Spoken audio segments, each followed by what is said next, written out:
Hi everyone, welcome back to another video from Apps Academy. Today in this episode we are going to be learning how to turn off direct messages on TikTok. First of all, open up your TikTok application and log into your account. Once you're in the home page, click on your profile icon at the bottom right corner.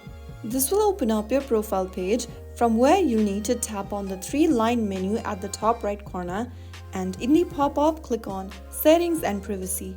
Under Settings and Privacy, click on the Privacy option. Now under Interaction, click on Messaging.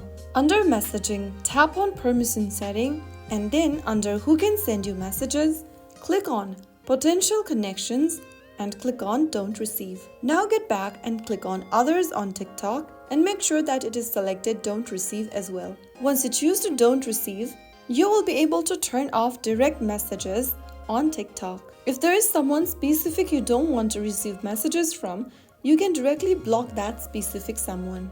Blocking them will prevent them from sending you messages and viewing your content. So that's how you can easily turn off DMs or direct messages setting in TikTok. If you found the video helpful, don't forget to like, share and subscribe to the channel. I will be back again in the next video. Thank you for watching.